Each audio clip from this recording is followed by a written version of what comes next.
panjatkan puji dan syukur atas kehadiran Tuhan Yang Maha Esa, karena berkat limpahan dan kasih sayang-Nya sehingga kita dapat berkumpul di acara penyebaran pemahaman diseminasi budaya positif. Salawat serta salam hormat pula kita haturkan kepada baginda kita Nabi Muhammad SAW, karena berkat dakwahnya lah sehingga kita dapat berkumpul di ruangan ini dalam keadaan sehat walafiat. Langsung saja kita masuk pada susunan acara pertama, pembukaan sebagaimana yang sedang berlangsung.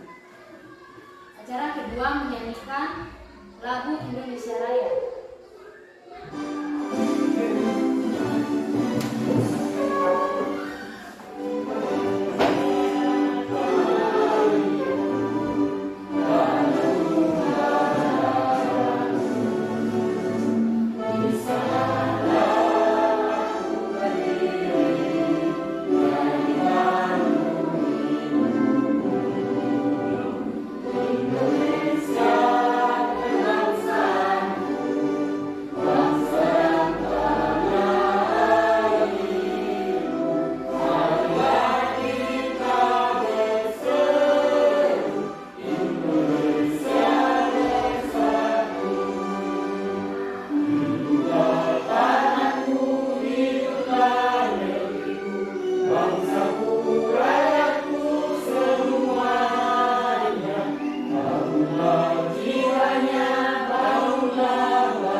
Sambutan kepada kepala sekolah SD Sembilan Lawang.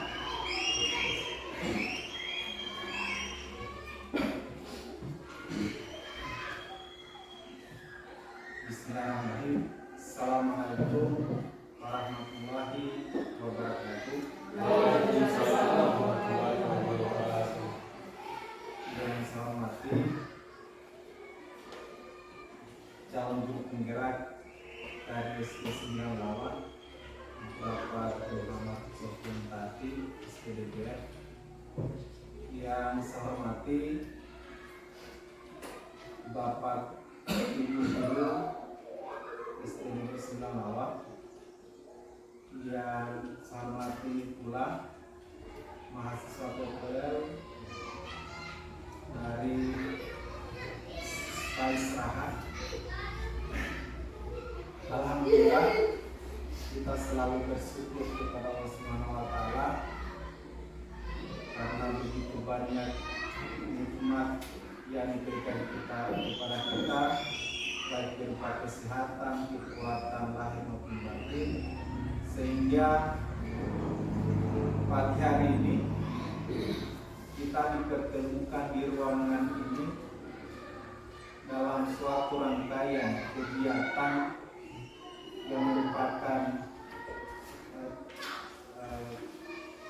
rangkaian kegiatan program guru penggerak, yaitu penyebaran pemahaman atau yang biasa dikenal dengan diseminasi, kaitannya dengan budaya positif di sekolah. Salawat serta salam tak lupa kita selalu kirimkan kepada baginda Nabi besar Muhammad SAW, keluarga dan para sahabatnya. Semoga kelak kita mendapat syafaatnya. Bapak Ibu guru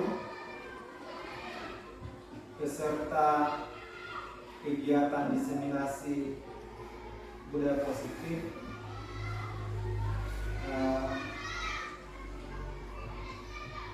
sekolah SD 9 Lawak merasa bersyukur sekali dengan adanya salah satu dari kita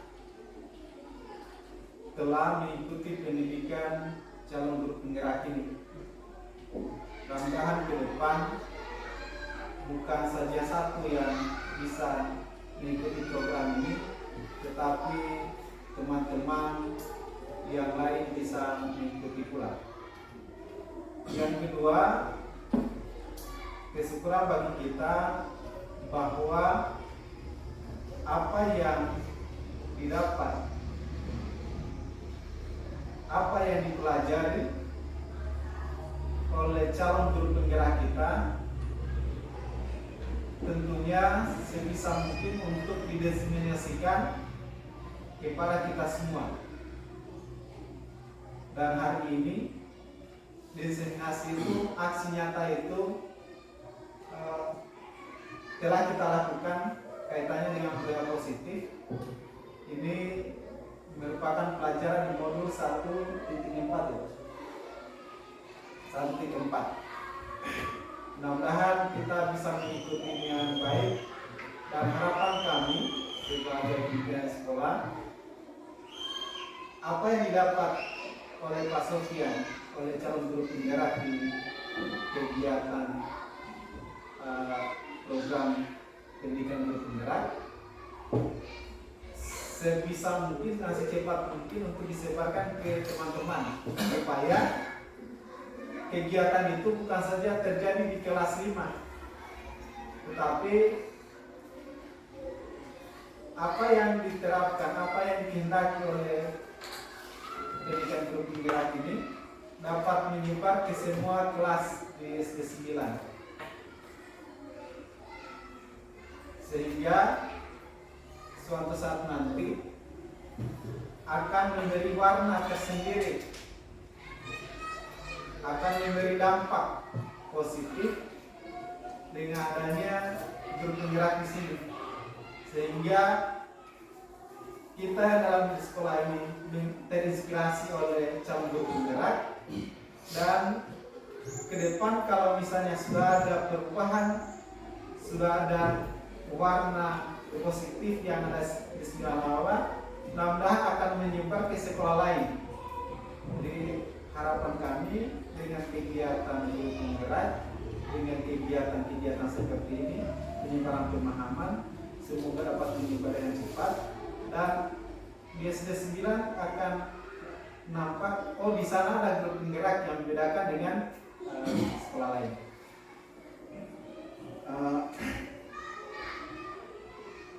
Saya kira untuk dari saya mungkin cukup.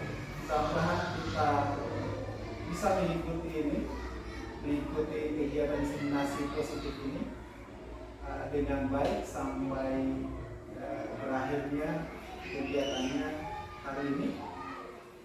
Sekali lagi saya selaku pimpinan mengucapkan terima kasih banyak kepada calon penggerak.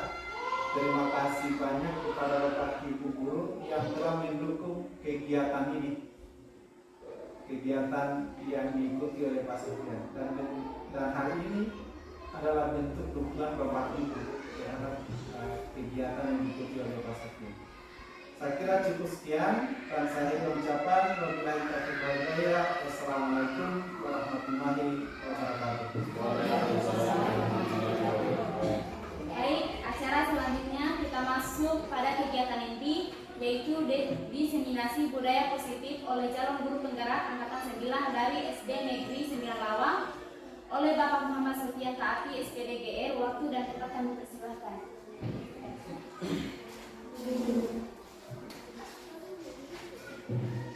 Baik, selamat pagi Bapak Ibu guru. Bagaimana kabarnya hari ini? Alhamdulillah. Baiklah Bapak Ibu, hari ini kita akan melakukan praktik baik saya akan melakukan praktik baik kepada Bapak Ibu semua. Jadi perlu diketahui Bapak Ibu, keberadaan saya di sini bukan untuk mengajari Bapak Ibu, tetapi di sini saya akan berbagi pengalaman tentang apa yang telah saya peroleh dalam pendidikan guru penggerak, lebih khusus tentang budaya positif. Baik, Bapak Ibu, sebelum kita mulai kegiatan kita, mungkin kita ice breaking terlebih dahulu, ya, supaya kita lebih semangat lagi. Bisa? Bisa. Baik, Bapak Ibu silakan mungkin bisa berdiri di depan sini.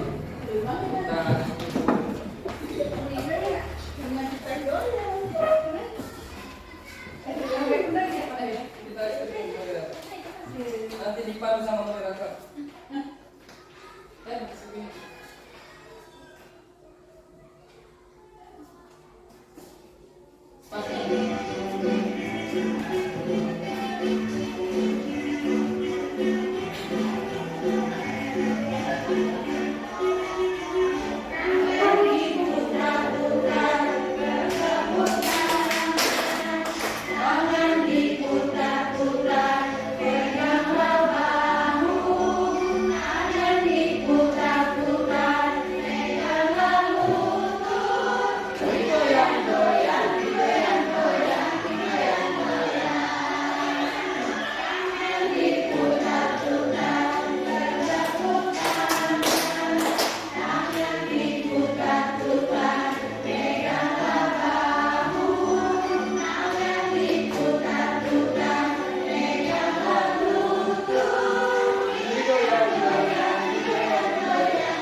kembali Bapak Ibu. Terima kasih atas speakingnya. Jadi Bapak Ibu, masih ada yang loyo-loyo?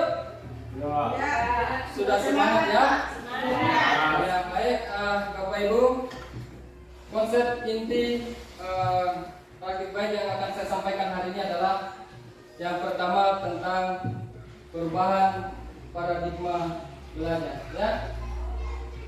Jadi ada 6 poin utama yang akan saya sampaikan pada kesempatan kali ini. Ya. Ada 6. Yang pertama yaitu perubahan paradigma belajar. Selanjutnya disiplin positif. Ya. Berikutnya nilai-nilai kebajikan. Selanjutnya kebutuhan dasar manusia. Lalu motivasi perilaku manusia. Berikutnya lagi posisi kontrol guru.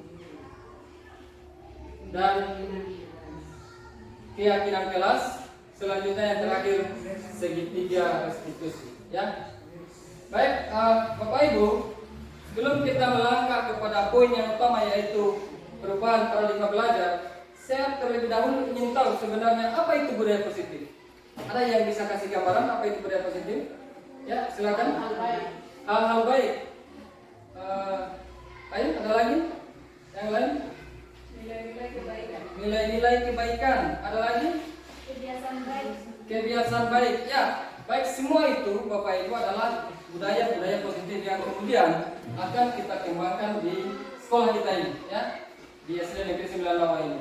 Tetapi harapannya Bapak Ibu, ketika materi ini telah tersampaikan kepada Bapak Ibu semua, Bapak Ibu bisa untuk memberikan atau mencontohkan nilai-nilai kebaikan tersebut kepada anak didik kita. Baik, Bapak Ibu, kita lanjut. Kita masuk kepada materi yang pertama, yaitu perubahan paradigma belajar. Ya, Bapak Ibu, pembelajaran dengan paradigma baru ini merupakan pembelajaran yang dirancang berdasarkan prinsip pembelajaran berdiferensiasi. Ya, pembelajaran berdiferensiasi. Sehingga murid dapat menyesuaikan kebutuhan belajarnya sesuai dengan kemampuannya. Ya, sesuai dengan kemampuannya untuk mewujudkan profil pelajar Pancasila. Baik, Bapak Ibu, ada yang pernah dengar istilah pembelajaran berdiferensiasi? Baik, pembelajaran berdiferensiasi itu kita kenali dulu sebenarnya diferensiasi itu apa. Different itu kata dasarnya adalah different, dalam bahasa Inggris different, atau di dalam bahasa Indonesia berbeda, ya, berbeda. Sehingga pembelajaran berdiferensiasi ini segala usaha dari guru untuk mengakomodir semua kebutuhan belajar anak didik kita. Ya, kita tahu bersama setiap murid itu pasti memiliki karakter yang berbeda-beda. Setiap murid pasti memiliki keinginan belajar yang berbeda-beda. Setiap murid pasti memiliki kesiapan belajar yang berbeda, minat yang berbeda, profil yang berbeda. Ya, sehingga paradigma baru ini mengarahkan kita kepada pembelajaran berdiferensiasi. Berdiferensiasi ini salah satu usaha guru untuk menciptakan pembelajaran yang mengakomodir semua kebutuhan belajar peserta didik, semua kebutuhan belajar murid-murid kita. Yang tadi mungkin kita mengajar monoton, untuk semua siswa kita ajar dengan satu metode saja. Atau mungkin kita tidak pikirkan kebutuhan belajarnya yang siswa yang ini dengan siswa yang sana mungkin akan berbeda. Kita hanya fokus untuk mengajar, menyampaikan materi saja, tanpa kita pahami bahwa ini kebutuhannya lain, yang sana kebutuhannya lain. Sehingga pembelajaran diferensiasi ini mengakomodir semua kebutuhan belajar, sehingga semua kebutuhan belajar anak-anak kita atau murid-murid kita akan terpenuhi. Tentu ini akan disesuaikan dengan profil belajar Pancasila. Baik, kita lanjut konsep tentang teori kontrol. Baik, Bapak Ibu, selama ini coba kita ingat-ingat dulu bagaimana perlakuan kita terhadap murid-murid kita. Ya, adakah yang menganggap bahwa murid-murid kita adalah sesuatu hal yang sepenuhnya kita yang kontrol? Dalam artian bahwa guru memiliki hak penuh untuk mengontrol muridnya. Pernahkah kita berpikir demikian? Sebenarnya Bapak Ibu, hal-hal yang itu adalah sebuah ilusi atau miskonsepsi yang terjadi terhadap kita guru ini, ya, miskonsepsi. Kita menganggap bahwa murid kita ini adalah objek yang akan kita kontrol. Padahal pada kenyataannya orang itu atau manusia itu memiliki hak untuk mengontrol dirinya sendiri. Tidak ada yang bisa mengontrol selain dirinya sendiri. Ketika murid itu mau dikontrol, berarti murid itu sedang mengizinkan dirinya untuk dikontrol. Mungkin saja pada saat itu dia ketergantungan dengan kontrol daripada gurunya, sehingga dia mau bergerak. Tetapi itu tidak akan bertahan lama. Ketika murid itu sudah menyadari bahwa dia sedang dikontrol, mungkin dia akan berubah pikiran. Miskonsepsi yang pertama adalah ilusi guru mengontrol murid. Ya, selama ini coba kita pikir-pikir, kita selalu mengontrol murid kita. kita tidak memberikan kebebasan kepada murid kita untuk menentukan apa yang ingin dilakukan sendiri. Kita mengontrol, mengarahkan ke sana, mengarahkan ke sini, ya. Padahal tidak demikian sebenarnya. Ilusi yang kedua adalah ilusi bahwa semua penguatan positif, efektif dan bermanfaat. Motivasi, dorongan, atau penghargaan, atau pujian, ya, kepada anak didik kita ini akan mempengaruhi anak didik kita. Ya. Mungkin anak didik kita akan melakukan sesuatu apabila dia ada hal-hal yang terjadi. Selama ini kita mengontrol murid kita menyampaikan hal positif dengan harapan dia akan bisa berubah. Ketika dia menyadari bahwa dia sedang dikontrol, mungkin dia akan berubah pikiran. Itu ilusi untuk teori kontrol yang kedua. Yang ketiga, ilusi bahwa kritik dan membuat orang merasa bersalah dapat menguatkan karakter. Bapak Ibu, perlu kita ketahui ini adalah mengarahkan anak didik kita untuk menjadi pribadi yang kecenderungan negatif atau gagal. Identitas gagal. Kita membuat murid kita menjadi identitas gagal. Bahwasanya kadang-kala coba kita ingat-ingat, mungkin coba lakukan ini buku. Pernah kita pikir perasaan anak didik kita bahwa dia akan merasa bersalah? Merasa bersalah dengan ucapan kita yang halus itu, ternyata itu akan menjadi beban terhadap dia. Dia akan merasa bersalah sehingga dia akan bergerak karena kecenderungan dia takut mengecewakan gurunya. Dari dalam motivasi yang salah. Kemudian ilusi yang selanjutnya adalah ilusi bahwa orang dewasa memiliki hak untuk memaksa. Ayo, coba kita mengaku dulu, siapa di sini guru yang suka memaksa muridnya?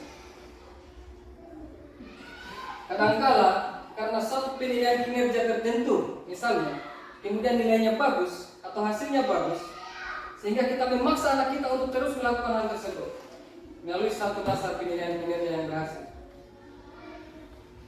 Coba pikirkan efeknya Bapak Ibu. Ketika kita melakukan pemaksaan terhadap diri, apakah ini akan bertahan lama? Ini tidak akan bertahan lama. Kita orang dewasa kadang-kadang kita merasa bahwa kita berhak sepenuhnya atas anak didik kita. Kita paksakan anak didik kita, mereka harus mau, tidak boleh tidak. Karena kita memiliki hak kekuasaan terhadap murid kita, padahal tidak demikian. Ini hanya sebuah ilusi, teori kontrol, ya. Ya. Jadi itu ilusi-ilusi tentang teori kontrol yang selama ini mungkin saja di antara kita semua guru-guru ini telah kita lakukan di sekolah ini. Ya. Baik. Kita lanjut. Sekarang kita merubah paradigma stimulus respon ke pendekatan teori kontrol. Mari kita lihat sama-sama. Yang pertama, realitas kebutuhan kita sama, itu stimulus respon. Padahal dalam teori kontrol, realitas kebutuhan kita itu pasti berbeda. Ya, realitas kebutuhan kita pasti berbeda. Selanjutnya, semua orang melihat hal yang sama. Di stimulus respon itu semua orang pasti melihat hal yang sama. Tetapi ternyata di teori kontrol setiap orang memiliki gambaran yang berbeda. Artinya setiap orang memiliki karakteristik yang berbeda.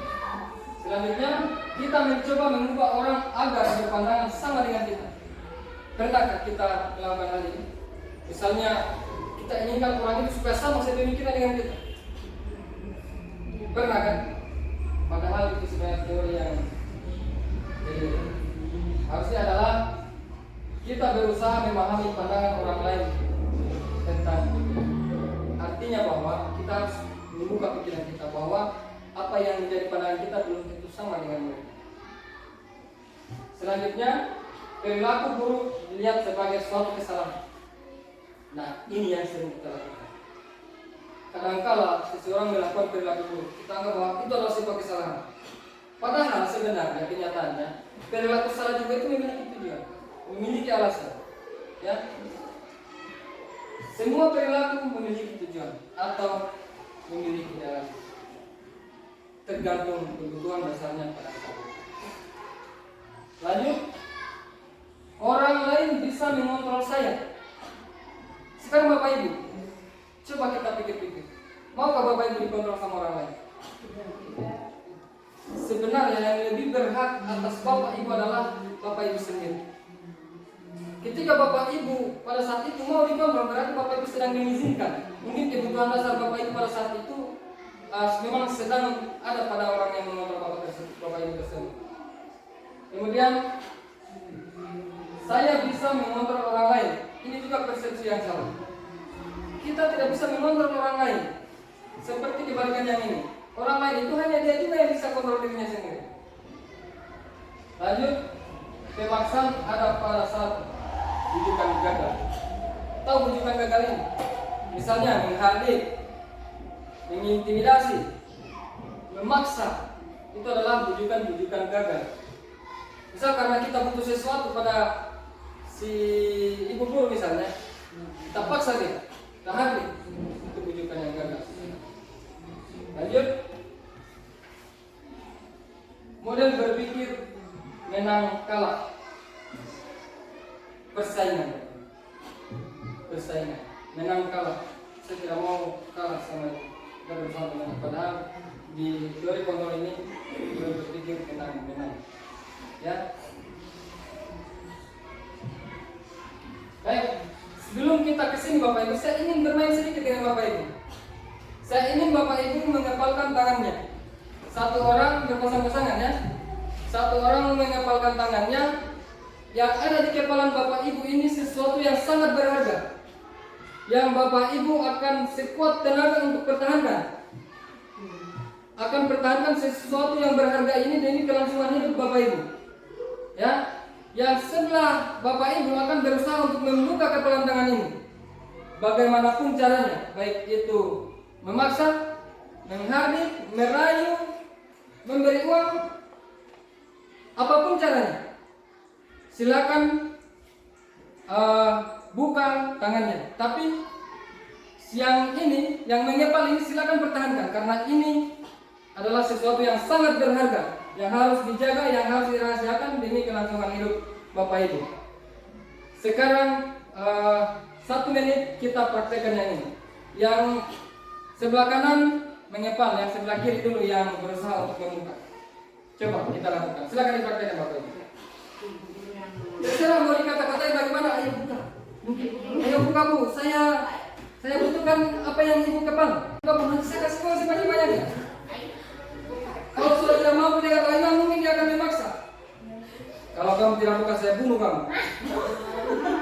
Kalau tidak buka, habis kamu. Silakan Bapak.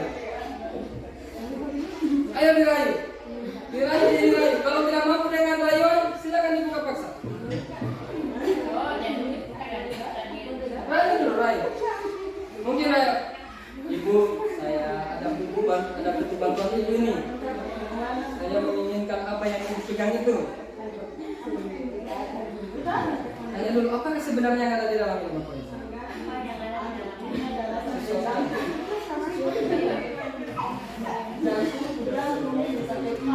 Ya begitu caranya. Jawabnya tidak bisa.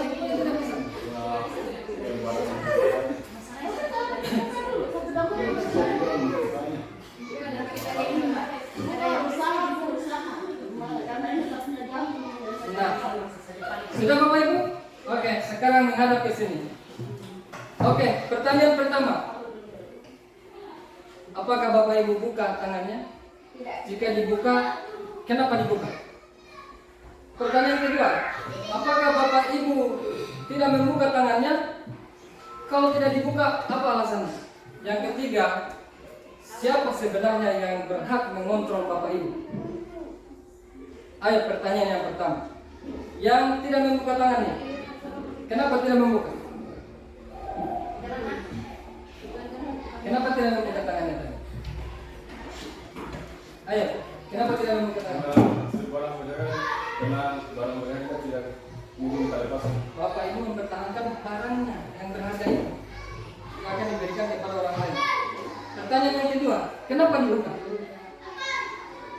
Kenapa kira-kira dibuka? Karena kebutuhan dasar Bapak Ibu pada saat itu mungkin ada hubungan dengan orang yang meminta. Nah, pertanyaan yang ketiga, siapa sebenarnya yang lebih berhak mengontrol Bapak Ibu? Diri Bapak Ibu sendiri. Maukah Bapak Ibu dikontrol sama temannya yang tadi? Ketika temannya tadi berusaha untuk membuka tangannya, berarti Bapak Ibu sedang mau dikontrol sebenarnya. Sedang mau dikontrol sama rekannya yang di sebelahnya tadi. Tetapi ketika Bapak Ibu bertahan, Bapak Ibu lah yang lebih berhak mengontrol Bapak Ibu sendiri. Ya. Tetapi ketika Bapak Ibu mengizinkan tangannya dibuka, berarti kebutuhan dasar Bapak Ibu saat itu memang akan terpenuhi ketika misalnya mengizinkan diri Bapak Ibu itu. Mungkin saja apa yang Bapak Ibu genggam ini mungkin akan lebih bermanfaat apabila digunakan oleh orang lain. Jadi kebutuhan dasarnya saat itu adalah memberikan yang lebih bermanfaat ini atau lebih membutuhkan ini. Ya, ini sebenarnya teori kontrol. Yang lebih berhak mengontrol diri kita adalah diri kita sendiri, bukan orang lain. Ketika kontrol itu mau dilakukan oleh orang lain, berarti itu berkaitan dengan kebutuhan dasar kita pada saat itu. Mungkin saja kebutuhan dasar kita mungkin akan bersinggungan dengan itu. Baik, kita lanjut. Yang kedua adalah disiplin positif. Ya. Baik Bapak Ibu, sebelum kita masuk ke materinya, sebenarnya apa disiplin positif itu? Coba kita pikir-pikir dulu. Apa sebenarnya disiplin itu? Tepat waktu. Tepat waktu, berarti tindakannya ya. Kalau pengertiannya kira-kira apa? Disiplin. Ayo, ada yang bisa? Kita di sekolah ini sudah menerapkan disiplin. Mungkin siswa yang dulunya hadir mungkin tidak tepat waktu, sekarang sudah hadir tepat waktu. Mungkin sekarang bahasanya lebih rapi, lebih teratur, lebih sopan, lebih ramah. Kita biasakan dengan 5S. Itu juga budaya positif yang akhirnya disiplin positif. Oke, baik. Sekarang kita lihat apa sebenarnya disiplin positif.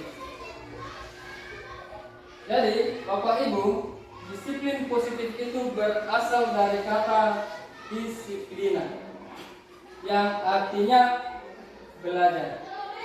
Ya, disiplina yang artinya belajar. Disiplin mengacu pada disiplin diri yang memiliki tanggung jawab terhadap apa yang dilakukannya berdasarkan nilai-nilai yang diyakini. Ya. Selanjutnya, disiplin positif merupakan salah satu cara penerapan disiplin yang bertujuan untuk menumbuhkan kesadaran serta memberdayakan muridnya tanpa penghargaan atau imbalan atau hukuman. Ya, kadang-kala ketika anak-anak kita tidak menerapkan disiplin, kita langsung memberikan hukuman. Pernah Bapak Ibu? Atau ketika murid kita melakukan kedisiplinan yang secara berkelanjutan dan konsisten, mungkin kita memberikan penghargaan atau reward. Pernah Bapak Ibu? Pernah. Nah, Bapak Ibu, penghargaan dan hukuman ini akan kita bahas di slide berikutnya tentang kakak. Lanjut di tujuan kita sebagai pendidik tentang disiplin positif ini adalah menciptakan murid yang memiliki disiplin diri sehingga mereka berperilaku mengacu pada nilai-nilai kebajikan universal. Nilai-nilai kebajikan universal ya. Ada banyak nilai-nilai kebajikan universal Bapak Ibu yang selama ini telah kita lakukan baik di sekolah ini maupun di lingkungan masyarakat ya. Dalam perubahan perilaku ke arah yang lebih baik. Nah, lanjut Bapak Ibu. Nilai-nilai kebajikan. Menurut Bapak Ibu sebenarnya nilai-nilai kebajikan itu apa? Apakah menghormati itu termasuk nilai kebajikan? Ya. Apakah menghargai termasuk nilai kebajikan? Ya. Peduli? Ya. Menolong? Ya. Iya Bapak Ibu, semua itu termasuk ke dalam nilai-nilai kebajikan. Sekarang akan kita lihat nilai-nilai kebajikan berdasarkan institusi atau organisasi. Yang pertama yaitu profil belajar Pancasila ya. Ada 6 dimensi profil belajar Pancasila. Yang pertama, beriman dan bertakwa kepada Tuhan Yang Maha Esa dan berakhlak mulia. Yang kedua, mandiri. Yang ketiga, bernalar kritis, berkebinekaan global, bergotong royong, kreatif. Ini nilai-nilai kebajikan yang tercantum di dalam profil pelajar Pancasila.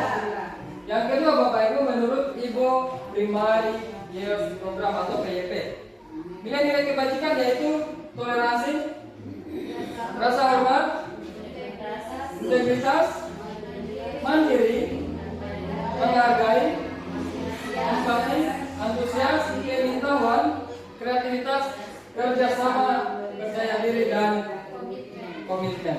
Nah, ini nilai-nilai kebajikan menurut PYP ya. Lanjut, menurut keterampilan hidup. Nilai kebajikan yang pertama, dapat dipercaya, lurus hati, pendengar yang aktif. Oke, kita lihat dulu pendengar yang aktif ini, Bapak Ibu. Ketika ada kegiatan seperti ini, kita menjadi pendengar yang aktif. Pendengar yang aktif di sini maksudnya, Bapak Ibu, kita tidak duduk saja mendengarkan, tetapi duduk kemudian kita juga bereaksi. Itu namanya aktif. Mungkin ketika ada hal yang ingin diketahui lebih lanjut, kita tanyakan. Ketika ada yang ingin disampaikan terkait ide atau gagasan, disampaikan. Itu namanya pendengar yang aktif.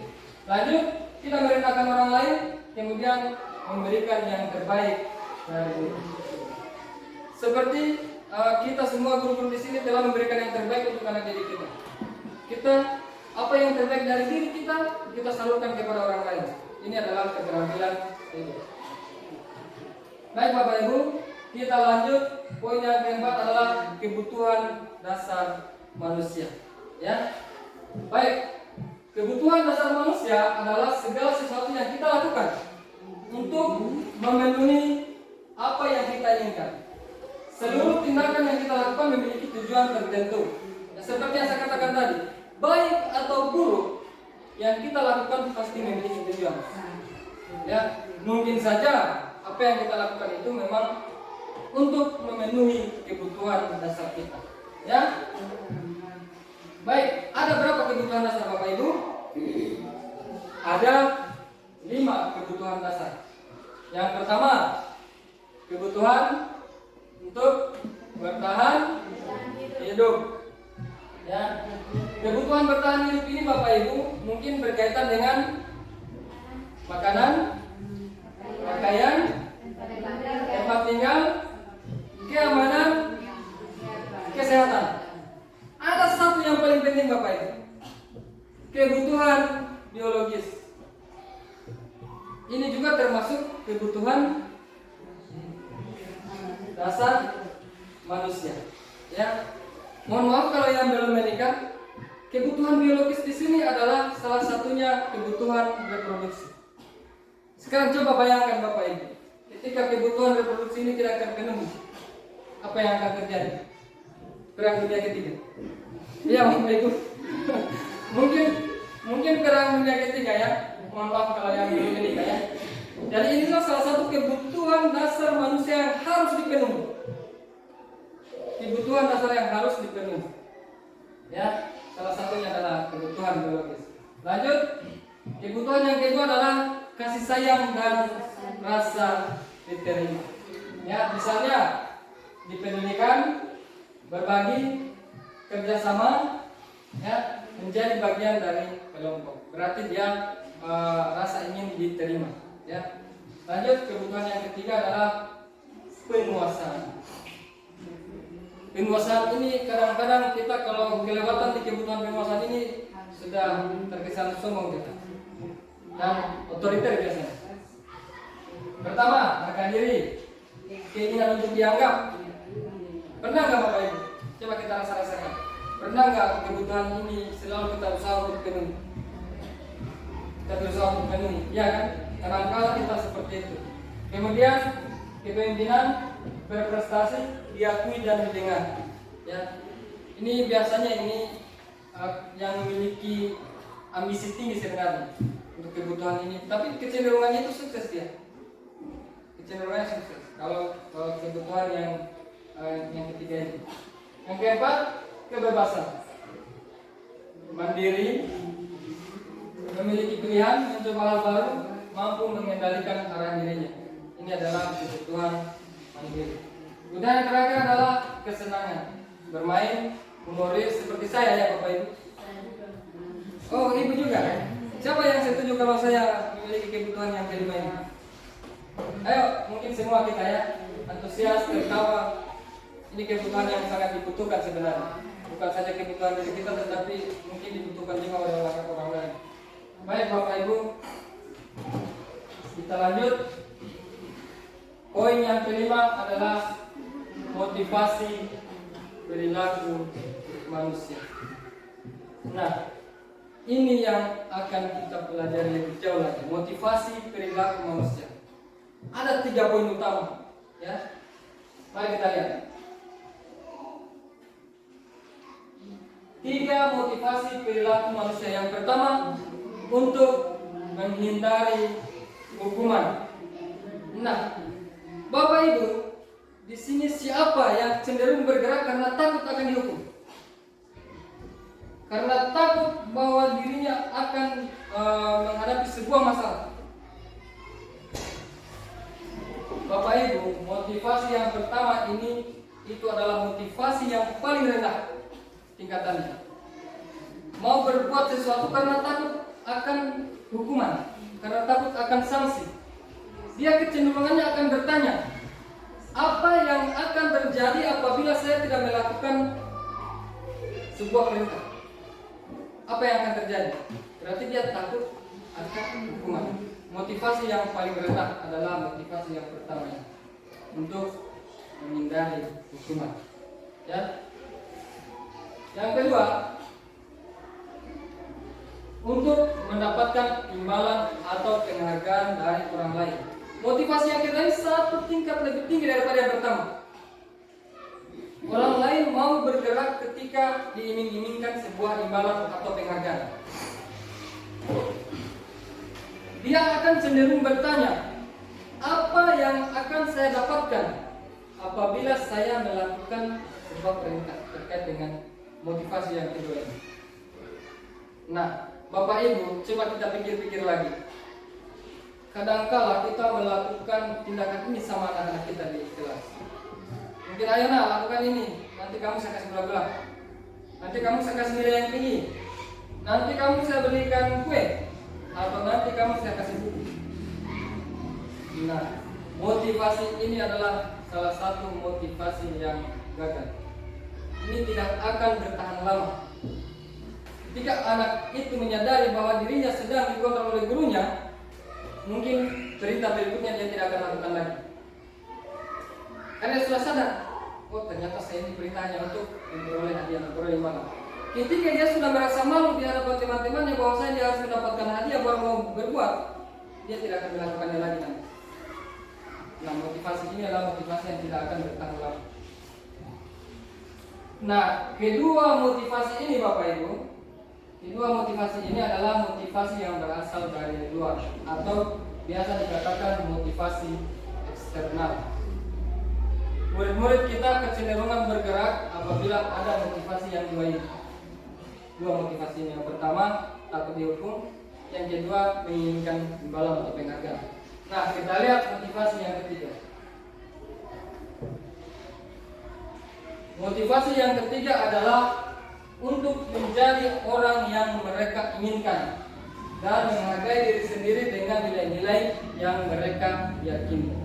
Nah, motivasi yang ketiga ini adalah motivasi yang tingkatannya paling tinggi. Anak-anak sudah menyadari nilai-nilai yang ada pada dirinya sehingga mau bergerak. Motivasi inilah yang akan bertahan lama karena murid-murid kita mau berbuat atas dasar nilai-nilai yang sudah dia yakini. Motivasinya kuat dari dalam dirinya. Inilah yang dikatakan motivasi internal. Ya. Jadi motivasi internal ini sebenarnya yang paling penting di antara semua motivasi. Yakin saja Bapak Ibu, kalau kita menerapkan dua motivasi yang di atas ini, yaitu takut dihukum atau mungkin yang kedua adalah mengharapkan imbalan, yakin saja anak kita mungkin motivasinya tidak akan bertahan lama. sampai kapan kita akan terus memberikan penghargaan? Ketika anak ini tidak mendapatkan lagi penghargaan, maka dia akan putus asa, merasa bahwa dia sudah tidak mendapatkan ini, berarti tidak diakui lagi, ya. Ini ada. Oke, kita lanjut Bapak Ibu.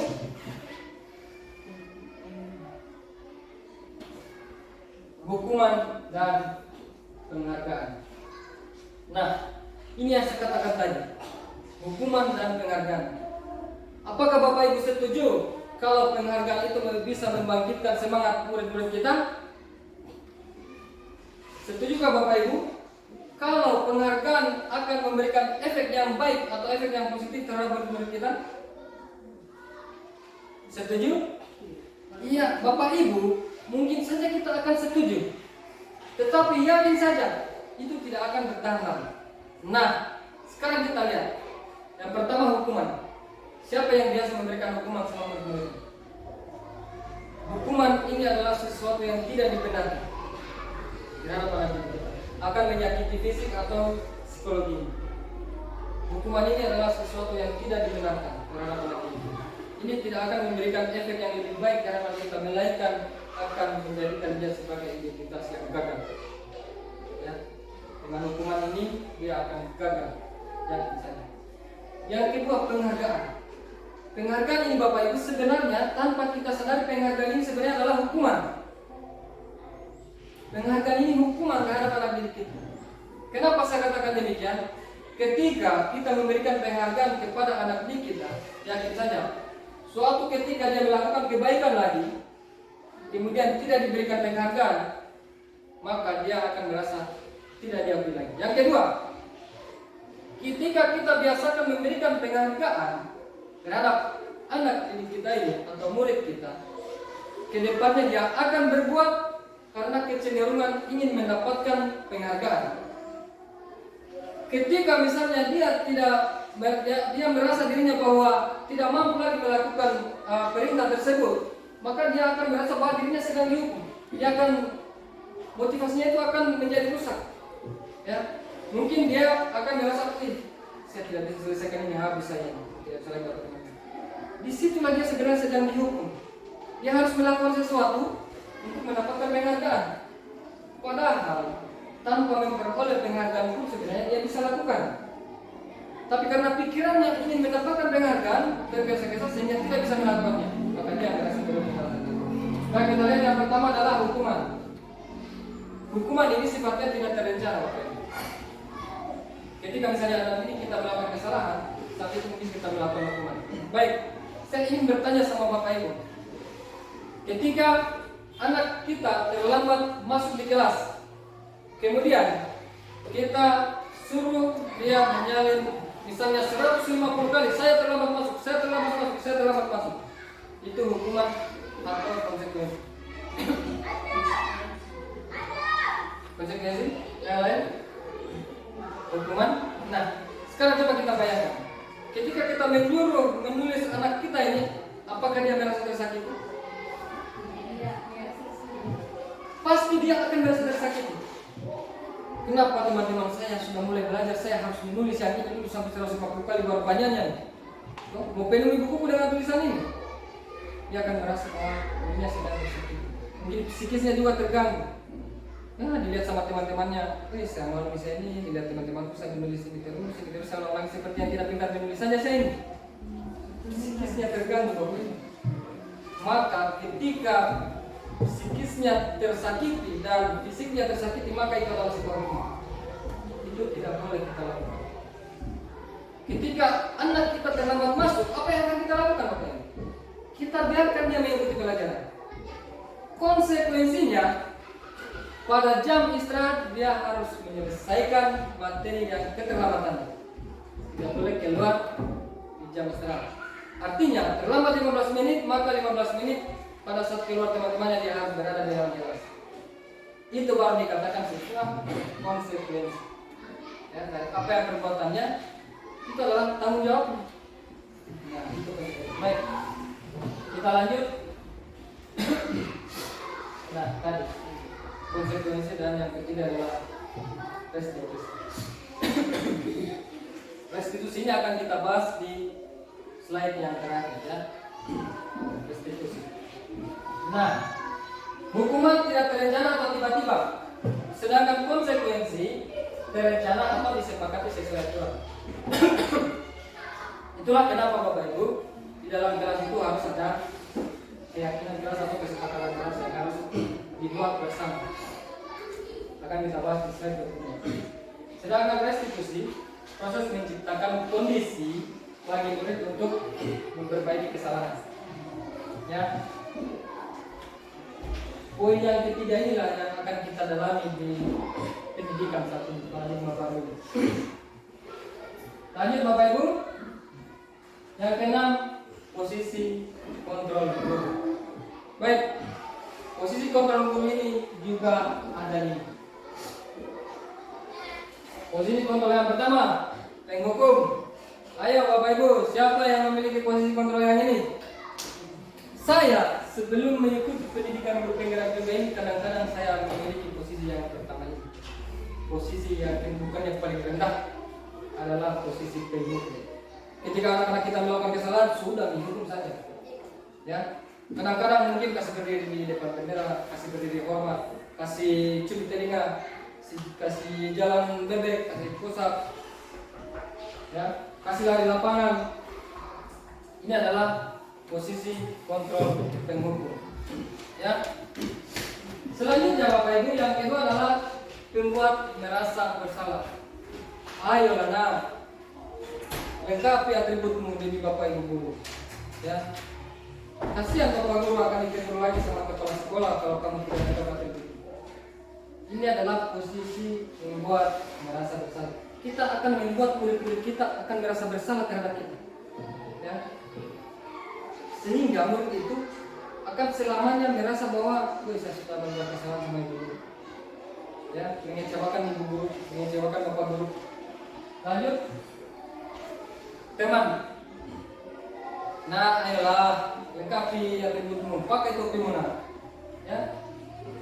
Ini adalah teman. Jadi posisi teman ini kita menganggap murid kita itu sebagai ya. Posisi yang selanjutnya adalah pemantau. Pemantau ini Bapak Ibu monitor. Nah, ketika kamu melakukan pelanggaran itu kesepakatan mana yang kamu langgar? Ini adalah pemantau. Kamu tidak memakai kaos warna hitam lagi. Kamu telah sudah melanggar hari ini. Ini pemantau. Ya. Selanjutnya adalah manajer. Posisi kontrol yang paling terbaik adalah posisi manajer. Kita dengan murid kita secara bersama-sama untuk menemukan solusi atas persoalan yang dihadapi. Kita mengarahkan murid kita untuk menemukan sendiri solusi atas masalahnya. Ini kita berada pada posisi manajer. Ya, posisi manajer. Baik, kita lanjut Bapak Ibu. Contoh penerapan 5 posisi kontrol guru. Nah, ini perlu kita lihat. Untuk kasusnya yaitu murid tidak memakai atribut lengkap saat upacara bendera. Di sekolah ini kita sering upacara kan pada hari Senin. Ada kan murid kita yang tidak memakai atribut? Sekarang kita lihat penerapan 5 posisi kontrol ini terhadap masalah yang ini. Yang pertama, penghukum. Karena kita berada pada posisi penghukum, kita menyuruh anak tersebut berdiri, menghadap, berdiri, hormat selama 1 jam. Kalau tahunya anak kita sudah pingsan. Ya, kalau tahunya sudah pingsan. Yang ini Bapak Ibu tidak diperbolehkan lagi posisi penghukum. Contoh yang kedua, posisi membuat merasa bersalah. Berapa kali Bapak Ibu harus memberitahu anak? Ya, kamu selalu saja mengecewakan Bapak Ibu. Coba pikirkan apa yang akan dialami anak kita ketika kita berbahasa seperti itu. Apa yang akan dialami? Anak kita pasti merasa bersalah sama kita, ya kan? Murid kita ini pasti merasa bersalah sama kita, karena bahasa yang kita keluarkan ini memang kecenderungannya ke sana. Nah, yang ketiga, teman, ayo dong ikuti aturan sekolah. Tolong bantu Bapak Ibu ya. Kali ini ya sudah tidak apa-apa. Lain kali jangan diulang lagi ya. Nah, ini adalah posisi kontrol teman. Kita sedang berusaha untuk berdamai dengan murid kita. Kita sedang berusaha untuk berteman dengan murid kita. Posisi kontrol teman. Selanjutnya, posisi kontrol pemantau. Kamu sudah melanggar peraturan sekolah. Kamu tahu konsekuensinya. Setelah upacara, kamu lengkapi atributnya dan jangan diulang lagi ya. Ini kita sedang melaksanakan posisi kontrol pemantau. Nah, kita lihat posisi yang terakhir, posisi manajer. Posisi manajer ini kita mengarahkan murid kita untuk menemukan solusi atas masalahnya. Mungkin kita akan mengatakan, apakah kamu tahu kesalahanmu? Ya, pertama kita akan menanyakan dulu, menstabilkan diri kita. Apakah kamu tahu kesalahanmu? Selanjutnya, coba pikirkan, bagaimana kamu dapat memperbaiki kesalahanmu. Nah, ini kita sedang mengarahkan anak kita untuk menyelesaikan permasalahannya sendiri, menemukan solusi atas permasalahannya sendiri. Nah, disitulah posisi kita sebagai manajer. Posisi inilah sebenarnya posisi yang paling tinggi di kehidupan. Ya, kita selalu berupaya untuk menciptakan kondisi di mana nanti kita untuk mandiri, menemukan solusi atas masalahnya sendiri. Ya, baik, kita lanjut Bapak Ibu. Sekarang ayo kita lihat. Kita kuis dulu ya. Semuanya Bapak Ibu menjawab ya. Oke, yang pertama, posisi kontrol apakah aku? Saya kecewa sekali dengan kamu. Ayo dijawab. Posisi kontrol apa? Saya kecewa sekali dengan kamu.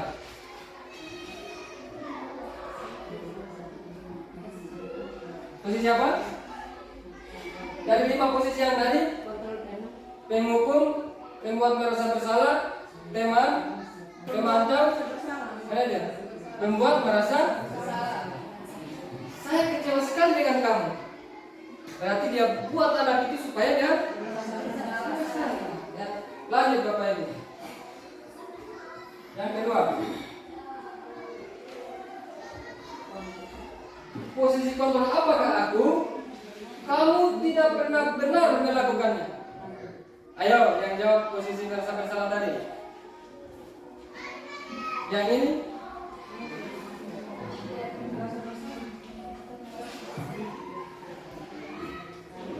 Saya kecewa sekali dengan kamu yang tadi. Berarti kamu tidak pernah benar melakukannya. Ayo, beda. Ini adalah teman. Ya. Ayo, teman atau pemantau? Teman. Teman atau pemantau? Pemantau. Pemantau ya Bapak Ibu. Dia sedang memantau anak ini. Ini yang ketiga.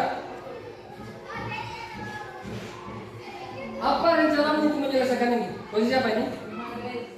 Manajer. Apa rencanamu untuk menyelesaikan ini? Sedang mengarahkan murid untuk menemukan solusi atas masalahnya. Manajer. Coba kita lihat yang berikutnya. Ayolah lakukan demi Bapak Ibu.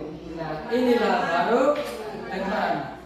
Ini baru posisi kontrol teman. Ya. Jadi Bapak Ibu berarti sudah bisa membedakan ya, yang mana posisi kontrol penghukum, yang mana posisi kontrol teman, yang mana posisi kontrol pemantau. Masih ada satu lagi kayaknya. Nah, yang terakhir coba kita lihat. Kamu tidak akan pernah mendapatkan nilai jika tidak mengerjakan tugas. Ini adalah posisi penghukum. Penghukum muridnya tidak memberikan nilai, padahal setiap murid berhak memperoleh nilai. Ya, berhak memperoleh nilai. Sekalipun tidak mengerjakan tugas. Jadi Bapak Ibu berarti sudah bisa membedakan yang mana posisi penghukum, yang mana pembuat merasa bersalah, yang mana teman, yang mana pemantau, dan yang mana manajer ya. Dari contoh-contoh kuis ini Bapak Ibu juga sudah bisa bedakan ya, yang mana pembuat terbaik. Kita lanjut Bapak Ibu. Yang ketujuh adalah keyakinan kelas. Nah, yang ini Bapak Ibu harus kita perhatikan baik-baik, karena bukan saja saya yang akan membuat keyakinan kelas di kelas saya, tetapi juga Bapak Ibu semua akan membuat keyakinan kelas untuk digunakan di kelasnya Bapak Ibu semua. Baik, keyakinan kelas. Yang pertama saya ingin tahu, Mengapa keyakinan kelas? Mengapa bukan peraturan kelas saja? Ada yang bisa bantu Bapak Ibu? Kenapa harus keyakinan kelas? Kenapa bukan peraturan kelas saja? Ayo. Kenapa harus keyakinan kelas? Kenapa kelas tidak peraturan saja? Kalau peraturan bisa dilanggar, kalau keyakinan. Peraturan bisa dilanggar, keyakinan bisa dilanggar atau tidak bisa dilanggar? Oke, ada yang lain? Terima kasih. Adalah keyakinan kelas dalam berarti itu disepakati bersama dan dilakukan bersama. Sedangkan kalau peraturan itu seperti kayak memaksa siswa untuk mengikuti aturan. Iya, terima kasih. Baik, Bapak Ibu, kenapa harus keyakinan? Keyakinan itu dia sifatnya universal, sifatnya umum. Sesuatu yang akan kita yakini akan terjadi perubahan sehingga tertanam di diri kita untuk kita lakukan. Dia itu sifatnya abstrak. Sedangkan peraturan dia itu cenderung seperti yang dikatakan, memaksa anak didik untuk melakukan sesuatu hal. Ketika dilanggar, ya pastilah konsekuensi atau hukuman. Nah, peraturan mungkin dia masih cenderung ada kalimat atau kata-kata yang konotasinya negatif. Misal, jangan buang sampah sembarangan. Jangan ini Bapak Ibu itu konotasinya negatif dan tidak boleh dipakai. Mungkin kalimatnya dirubah. Jadi Bapak Ibu, kenapa harus keyakinannya tadi? Dia memiliki nilai yang lebih universal. Untuk kita yakini kita akan lakukan dan memiliki nilai-nilai kebajikan di dalamnya. Ya, memiliki nilai-nilai kebajikan. Ada 3 proses untuk membuat keyakinan Bapak Ibu. Yang pertama, kita buat dulu peraturannya. Berasal dari peraturannya. Misal, yang tadi peraturan misalnya jangan buang sampah sembarangan. Kita melangkah pada tahapan yang kedua, yaitu menjadikannya kalimat positif. Bagaimana kita ubah menjadi kalimat positif yang tadi? Buanglah sampah pada tempatnya. Nah, sudah menjadi kalimat positif, kita buat menjadi kalimat atau menjadi satu keyakinan. Misalnya kalimat positif yang lainnya, yang tadi kan buanglah sampah pada tempatnya. Misalnya, kami siswa yang peduli terhadap lingkungan. Ya, kami siswa yang peduli terhadap lingkungan. Berarti sudah menjadi kalimat yang sangat positif, mengarah ke keyakinan. Ada nilai kebajikannya di dalam. Nah, coba kita lihat kata dasar apa di dalam yang ada. Kepedulian. Ya, nilai kebajikan inilah yang akan kita jadikan sebuah keyakinan kelas. Ya, nilai kepedulian. Ya. Yang kedua, aturannya misalnya hadir tepat waktu di sekolah. Kalimat positifnya, ya. Misalnya jangan terlambat tadi. Kalimat positifnya hadir tepat waktu di sekolah. Keyakinannya apa? Kalau kita hadir tepat waktu di sekolah, keyakinannya yang pertama, menghormati orang lain. Kalau kita hadir tepat waktu, kita menghormati orang lain, kita menghormati guru. Kemudian yang kedua adalah komitmen. Kita komitmen terhadap diri kita untuk hadir tepat waktu di sekolah. Keyakinan itu yang menjadi keyakinan kelas yang kemudian akan kita sepakati bersama. Ya. Oke, kita lanjut. Nah, ini pembentukan keyakinan kelas Bapak Ibu. Yang pertama, keyakinan itu sifatnya abstrak seperti yang saya katakan tadi. Ya, kepedulian itu kan abstrak ya, universal ya, nilai kebajikan yang universal. Abstrak, tidak bisa kita konkretkan itu kepedulian itu bagaimana. Dia hanya kita bisa buktikan dengan tindakan atau perbuatan. Akan nampak ketika misalnya kita ada respon terhadap sebuah tindakan, baru dapat nampak itu kepedulian. Kemudian berupa pernyataan universal seperti yang saya katakan tadi, nilai kebajikan yang universal, yang umum. Kemudian dibuat dalam pernyataan positif. Tadi sudah kita buat pernyataan positif. Jadi jangan lagi kita gunakan, jangan buang sampah sembarangan, tetapi buanglah sampah pada tempatnya. Atau kita akan meyakini, membuat keyakinan keras, kami siswa yang peduli terhadap lingkungan. Kami siswa yang saling menyayangi. Nilai kebajikan menyayangi. kami siswa yang saling menghormati. Punya kebajikan? Oke. Kemudian selanjutnya sedikit saja. Jadi Bapak Ibu membuat keyakinan keras jangan banyak-banyak. 3 atau 4 poin itu sudah cukup supaya tertanam di pikiran anak didik kita. Karena sebenarnya satu keyakinan itu bisa membuat banyak nilai-nilai kebajikan di dalamnya. Ya. Satu keyakinan itu bukan saja satu nilai kebajikan, tetapi ada banyak nilai kebajikan yang akan tertuang di dalamnya. Jadi jangan banyak-banyak supaya mudah diingat dan dilaksanakan. Kemudian sesuai dengan kondisi kelas dan sekolah.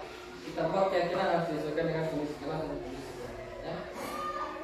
Jadi Bapak Ibu, ketika selesai di sini, hari ini atau besok silakan Bapak Ibu bertemu dengan muridnya, menyepakati dulu kesepakatan kelas seperti apa, lalu buatkan menjadi sebuah keyakinan. Setelah jadi keyakinannya, bikin di poster, mungkin di poster yang seperti ini, kemudian ditempel di kelasnya. Ya, kalau saya yang lalu di sini ya, keyakinan. Ini kata kutip sebenarnya. Ya itu ya. Bertemu dengan siswanya, buat keyakinan kelasnya. Setiap kelas harus ada keyakinan ini. Kemudian selanjutnya kita akan rapatkan ke sekolah. Kita buat keyakinan sekolah itu. Ya. Saya yakin pasti dengan kebiasaan budaya-budaya positif pasti sekolah kita akan menjadi lebih baik lagi. Lanjut.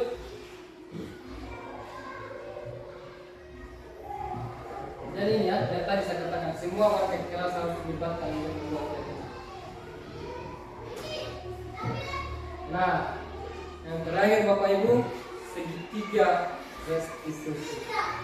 Nah, inilah yang saya katakan tadi, segitiga restitusi yang akan kita bahas di slide terakhir. Kenapa harus segitiga restitusi Bapak Ibu?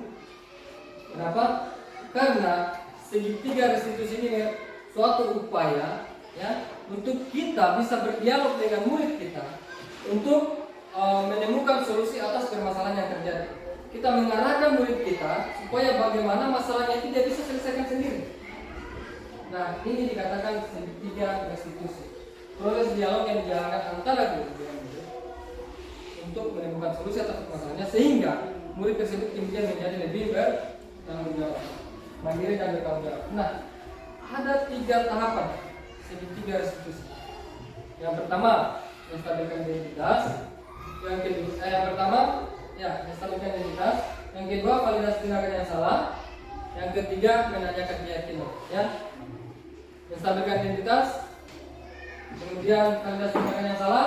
Yang ketiga, menanyakan keyakinan.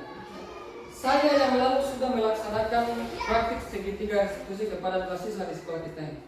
Ya, taruhlah misalnya ada kasus siswa kita misalnya sering sekali datang terlambat di sekolah, sering ditegur sama guru piket, ya, sehingga ada salah satu guru misalnya akan melakukan segitiga restitusi. Nah, pada saat melakukan segitiga restitusi ini kita panggillah anak kita tanya, anak, kamu tahu kenapa bapak panggil di ruangan ini? Mungkin dia akan menjawab ya Pak. Kalau dia tidak tahu mungkin tidak Pak. Beritahukan, anak, kamu saya panggil di sini karena saya dengar dari guru piket katanya kamu sering datang terlambat di sekolah. Kamu sering datang terlambat dari sekolah. Kalau dia jawab, mungkin dia akan jawab iya. Lalu kita teruskan lagi, baiklah. Kamu tahu mungkin terlambat itu suatu tindakan yang salah. Kita arahkan anak-anak kita supaya, tapi kita tidak bertanya, kenapa kamu terlambat? Terlambat lagi besok?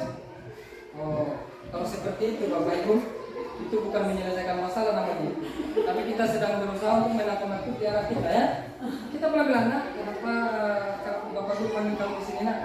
Iya, Bapak Guru nak tadi dengar dari guru piket, katanya kamu sering terlambat nak. Ya. Kalau Bapak Guru boleh tahu kenapa kamu datang terlambat? Mungkin dia akan menjawab, saya sering terlambat bangun karena saya bergerak. Baiklah nak, kamu tahu kalau begeran itu perbuatan yang salah? Paling dia tahu, paling dia jawab iya.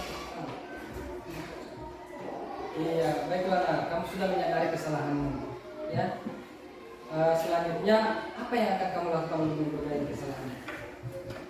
Bukan ditakut-takuti, bentar malam kegagalan lagi awas kamu. Saya tanya mamamu, saya tanya kakakmu kau terlambat tidur lagi awas kamu. Ayo, siapa yang biasanya seperti itu? Oh,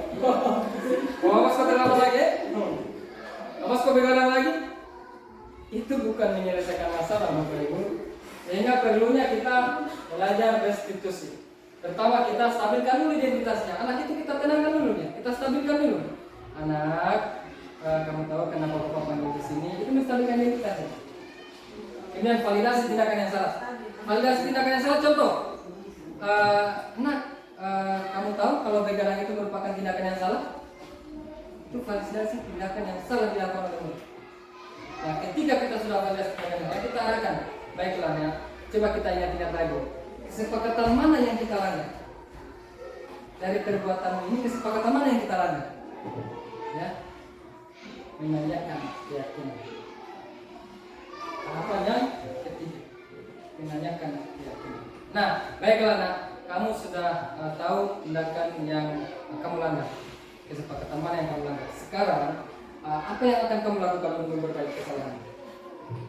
Terus bagaimana untuk memperkuat tindakan itu? Mungkin saya akan meminta ibuku untuk membangun saya pagi hari. Atau mungkin saya akan menyetel jam alarm di telinga saya. Maksudnya ditaruhlah artinya di dekat telinga. Ya, bukan juga dikasih masuk di telinga. Ditaruhlah di dekat telinga supaya nyari-nyari di dengar. Ya, baiklah. Nah, mungkin berikutnya saya akan berbicara juga dengan orang tua kita. Mungkin saya akan mengingatkan supaya dia bangunkan kamu lebih pagi lagi. Oke, itu merupakan contoh-contoh restitusi. Oke, kita lagi menstabilkan identitas berdasarkan prinsip membuat kesalahan adalah bagian dari proses pembelajaran. Jadi berbuat salah itu hal yang manusiawi Bapak Ibu. Dari kesalahan itulah kita akan belajar. Nah, berbuat salah itu hal yang wajar. Ya. Berbuat salah adalah hal yang wajar. Tidak ada manusia yang sempurna. Ini adalah menstabilkan identitas.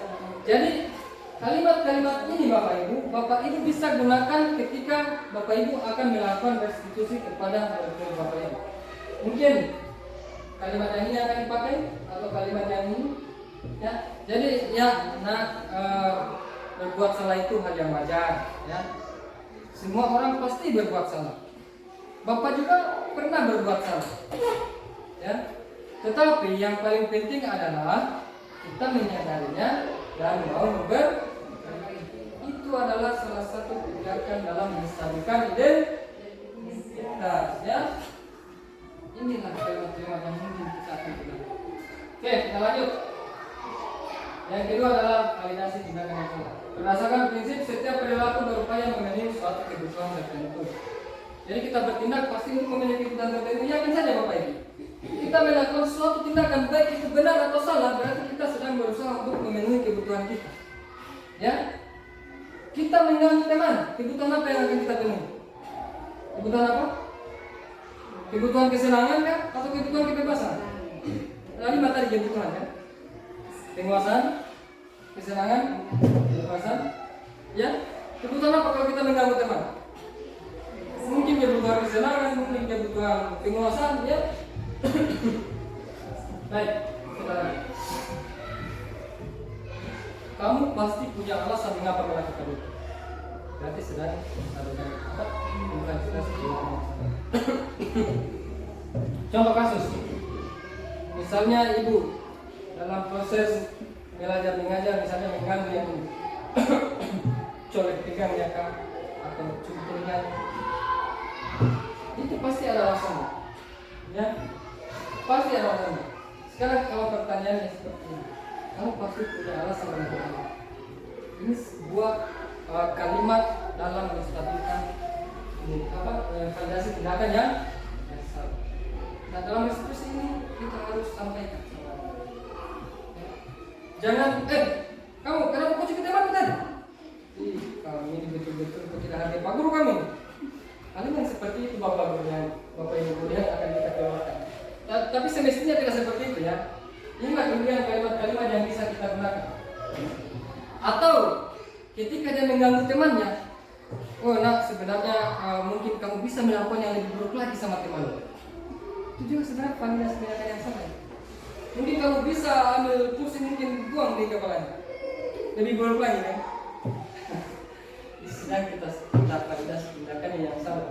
Sehingga dia sadari ternyata perbuatannya ini perbuatan yang salah, perbuatan yang keliru. Nah, yang selanjutnya adalah kamu boleh mempertahankan sikap itu, tapi kamu harus menambahkan sikap yang baru. Sikap yang baru itu yang harus ditanamkan. Seperti apa tadi contohnya? Hilangkan, tidak boleh lagi, ya. Kalau gunakan yang salah. Lanjut, menanyakan keyakinan. Nah, disinilah keyakinan yang tadi yang akan disebut-sebut. Makanya kenapa harus kita bentuk keyakinan di dalam proses. Berdasarkan prinsip teori kontrol bahwa pada dasarnya kita termotivasi secara intrinsik. Motivasi yang paling tinggi tadi motivasi di dalam internal. Lanjut, apa keyakinan jelas kita?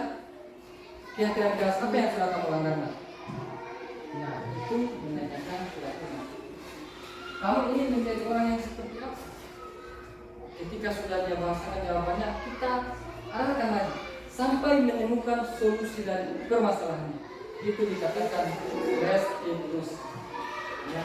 Sehingga kita menyelesaikan masalah dengan berdialog tanpa menyakiti murid. Tanpa menyakiti murid. Masalah selesai, murid tidak tersakiti. Aman. Ya. Murid bahagia, guru bahagia. Walaupun dalam hati mungkin ayo jujur nih, ayo jujur. Siapa yang sanggup ketika misalnya murid kita bandel-bandelnya sudah ampun bandelnya, tapi kita harus melaksanakan segitiga restitusi. Bagaimana perasaannya Bapak Ibu? Ayo. Mungkin kita akan beracting atau melakukan restitusi dengan sebaik mungkin, tetapi dalam hati kita. Tapi Bapak Ibu, kebiasaan itu juga sekarang kita hilangkan. Kita harus benar-benar melakukan restitusi dengan sebaik-baiknya. Tujuannya adalah kebahagiaan murid kita, kebahagiaan kita sendiri. Ya, kita harus lebih sabar dan mau menerima. Silakan kita saksikan restitusi yang saya lakukan bersama murid saya.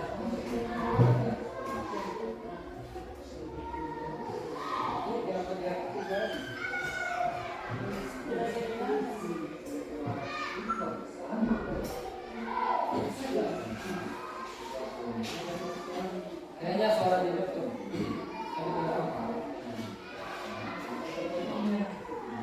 Oke, ini kasusnya Starbucks ini sering datang terlambat. Jadi dia selalu saja ditegur sama guru tiket. Ya, sehingga saya melakukanlah segitiga restitusi terhadap Mas Harima ini. Yang pertama, saya lakukan dulu tahap yang pertama tadi, menstabilkan identitas. Ini sedang menstabilkan identitas. Kemudian selanjutnya saya validasi tindakannya yang salah. Terus saya tanyakan keyakinan, kemudian mencari solusinya bersama-sama. Saya arahkan dia untuk mendapatkan solusi atas permasalahan. Ya. Harapannya Bapak Ibu ke depannya ketika ada siswa kita yang memiliki masalah, itu kita selesaikan dengan cara restitusi. Ya. Bukan lagi dengan cara hukuman-hukuman. Hukuman itu tidak dibolehkan lagi. Ya. Konsekuensi boleh, tapi konsekuensi itu akan berdampak dia tidak akan mampu. Institusi yang harus karena dia akan melaksanakan apa hal yang diyakininya sendiri berdasarkan keputusannya sendiri.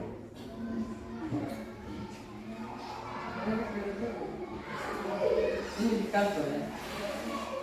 Jadi beberapa waktu lalu saya melakukan 2 kali restitusi, satu sama aku. Ya. Jadi kami ini berbicara. Tapi sebenarnya Bapak Ibu, masalah ini tidak mencapai demikian. Hanya untuk memenuhi sedikit restitusinya yang saya lakukan. Tapi ke depannya harapannya ketika siswa kita ada masalah, jangan lagi kita terapkan seperti tadi hukuman atau apa. Mulailah kita melakukan restitusi. Ya. Oke. Jadi itu ya Bapak Ibu. Nah, sebagai akhir daripada pertemuan kita Bapak Ibu, saya ingin menyampaikan sepenggal kalimat kepada Bapak Ibu. Ya, bahwa menjadi yang terbaik adalah sebuah pilihan. Ya.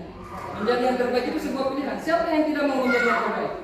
Tetapi yang paling baik adalah bisa memberikan manfaat bagi orang lain. Memberikan manfaat bagi orang lain adalah yang terbaik. Memang menjadi yang terbaik adalah pilihan. tetapi memberikan manfaat adalah yang terbaik ya. Terus tetap semangat Bapak Ibu. Mana semangat, Bu? Mana. Baiklah Bapak Ibu, itulah pertemuan kita hari ini tentang budaya positif. Harapan kedepannya adalah bagaimana kemudian budaya positif ini bisa bersarang di sekolah kita ini untuk kemajuan kita bersama, kemajuan kita guru-guru, kemajuan murid-murid kita. Selanjutnya Bapak Ibu diharapkan sekembalinya di kelas Bapak Ibu bisa membuat keyakinan kelas yang kemudian akan dipajang di kelas-kelasnya masing-masingnya. Jadi itulah pertemuan kita hari ini.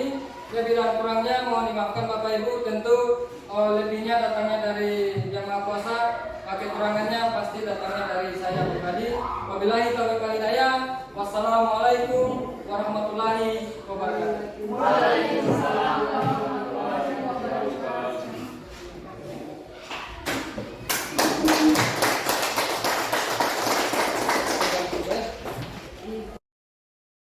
Baik, acara selanjutnya kita masuk pada acara kelima dengan berdoa bersama yang akan dipimpin oleh saudara kita Kazan. Kepada saudara saya persilahkan. Baik, untuk mari bersama-sama untuk berdoa. Doa dimulai.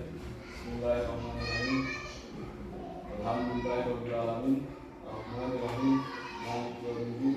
Iyyaka na'budu wa iyyaka nasta'in. Ihdinas siratal mustaqim. Shiratal ladzina an'amta 'alaihim ghairil maghdubi 'alaihim waladdallin. Amin. Ya baik, terima kasih.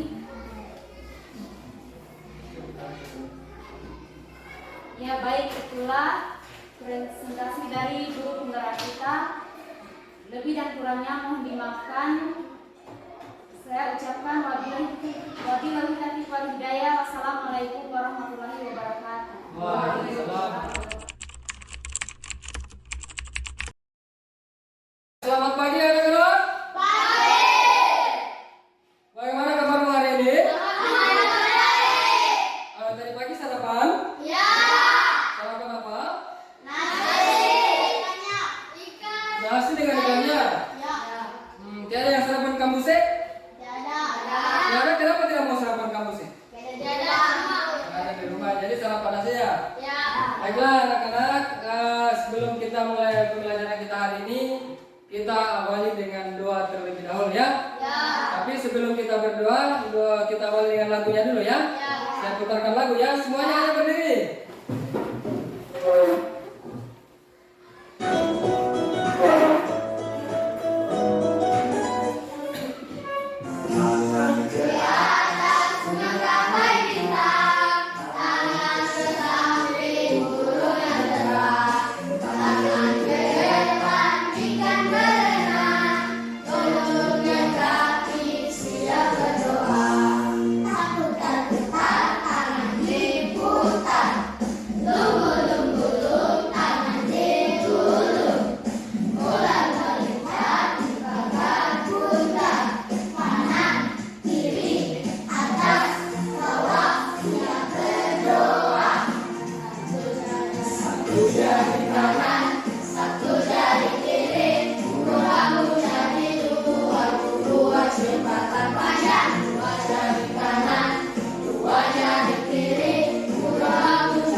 Kanan, 4 jari kiri, 2 jari 8.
sudah semangat ya?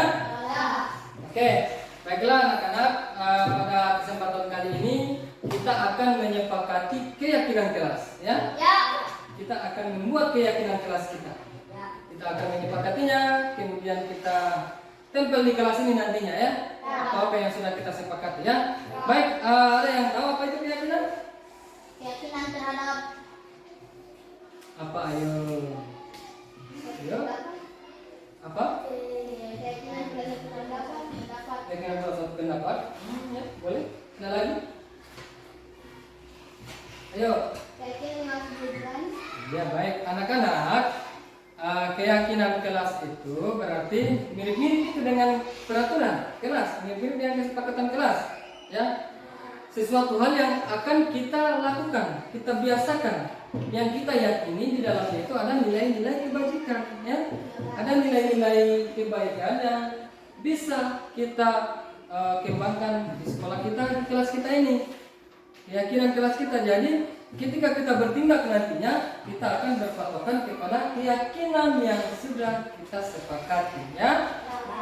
Nah, olehnya itu anak-anak, pada kesempatan ini saya akan meminta kalian semua untuk membuat satu keyakinan, masing-masing satu keyakinan, ya. Saya akan bagikan kertas ini namanya sticky note. Saya akan bagikan sama kalian semua, lalu kalian akan menulis contoh keyakinan di sini. Lalu kalian akan tempelkan di sana, ya. Kalian akan tempelkan di sana. Nah, anak-anak, keyakinan kelas itu ya sifatnya abstrak, ya. Abstrak ya. Dia sesuatu hal yang universal, umum. Contoh, menghormati, ya. Menghormati itu sifatnya abstrak kan. Menghormati itu tidak bisa kita pegang kan. Menghormati itu bisa dilihat ketika ada respon tindakan, ya. Tindakan, maka itu dikatakan sebagai sesuatu yang abstrak, ya. Kalau yang lalu ada peraturan misalnya jangan buang sampah sembarangan, itu kan sebuah peraturan yang sifatnya itu negatif. Jangan. Sekarang tidak boleh lagi kita gunakannya. Ya, tapi buanglah sampah pada tempatnya. Atau sebagai kalimat positif misalnya, kami siswa yang peduli terhadap lingkungan. Ya kan? Berarti ada keyakinan di dalamnya, ada nilai kebajikan di dalamnya. Nilai kebajikan apa? Kepedulian. Ya. Kami siswa yang hadir tepat waktu di sekolah. Nah, ada nilai kebajikannya di dalam. Nilai kebajikan apa? Nilai kebajikannya adalah yang pertama, menghormati orang lain. Kita hadir tepat waktu berarti kita menghormati orang lain. Nilai kebajikan yang kedua adalah komitmen. Kita komitmen terhadap diri kita untuk hadir tepat. Nah, itulah yang kemudian akan kita buat di kelas ini, ya. Keyakinan kelas yang seperti itu. Dan caranya dari kalimat-kalimat yang positif, kemudian kita ambillah nilai-nilai keyakinannya, nilai-nilai kebajikannya. Kita ambil nilai-nilai kebajikannya yang kemudian akan menjadi keyakinan kelas kita, ya. Oke, tanpa berlama-lama anak-anak, saya bagikan kertasnya. Silakan bikin keyakinannya, ya. Lalu ditempelkan di sana, ya.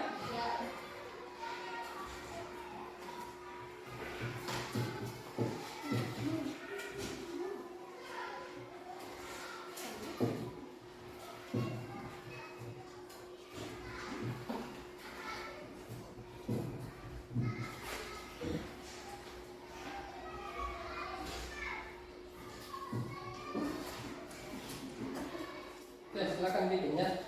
Tempel di sana. Oke. Ada yang belum dapat? Oke. Silakan bikin, baru tempelkan di sini. 5 menit, ya. Ada banyak nilai-nilai kebajikan. Ada banyak sekali nilai-nilai kebajikannya. Itu bisa menjadi sebuah keyakinan kelas. Ya. Oke.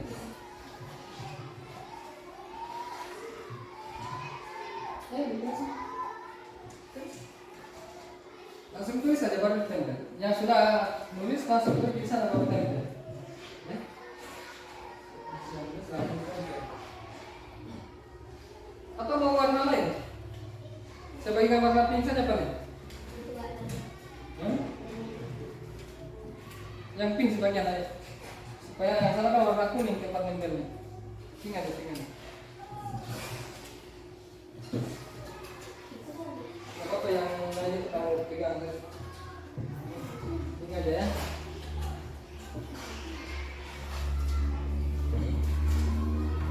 Oke, silakan teman-teman.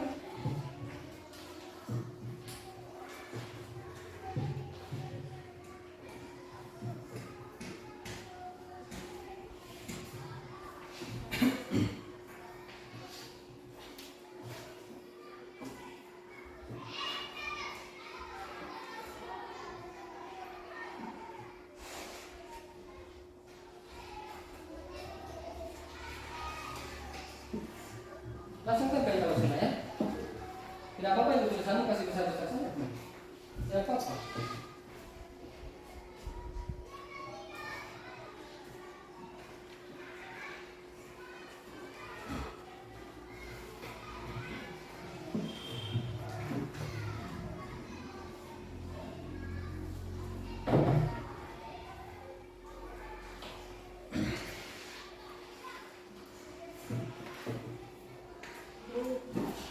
Sudah? Tidak apa-apa, tempel aja. Sudah langsung tempel aja di situ ya.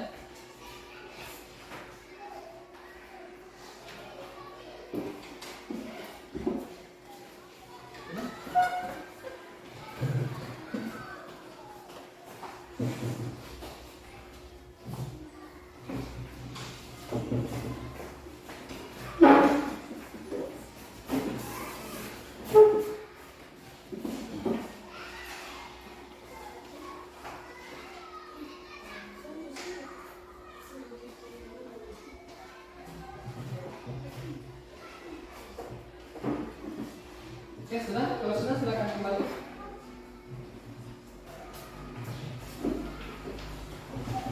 Sudah semua? Sudah semua menempel? Siapa yang belum menempel?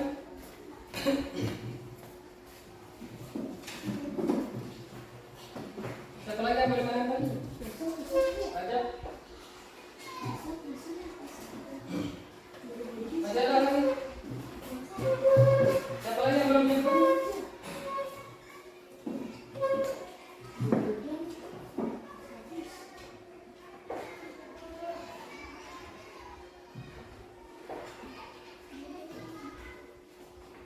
Oke, sudah semua ya? Oke, baik. Ini coba kita baca.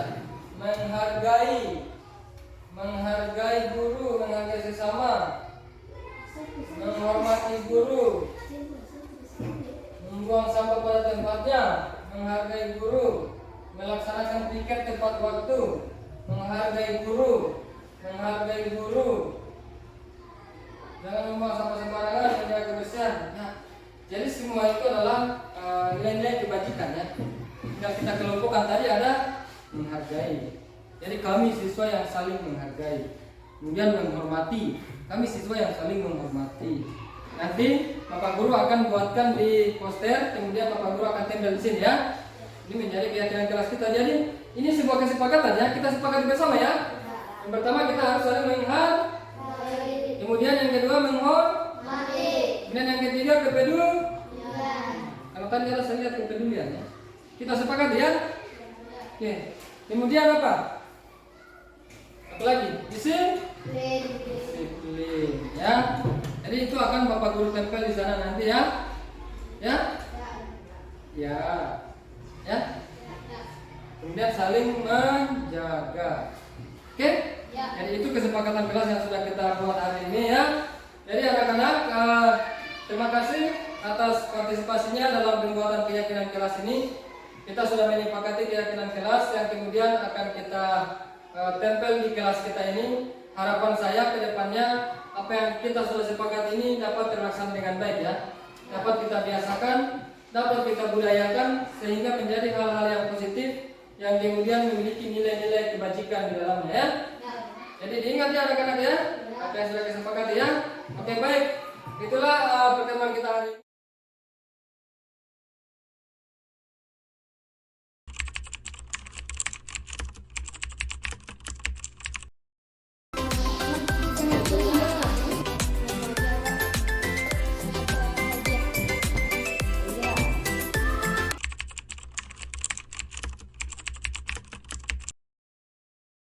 Sangat penting, Pak.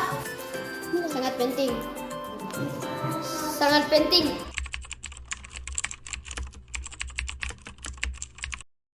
Sebagai peringatan, menciptakan hal positif.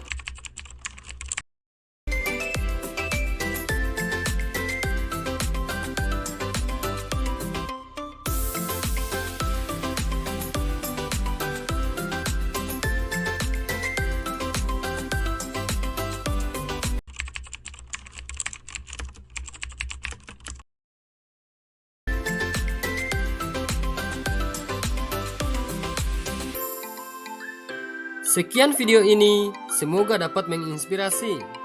Salam dan bahagia Bapak Ibu Guru Penggerak. Wassalamualaikum warahmatullahi wabarakatuh.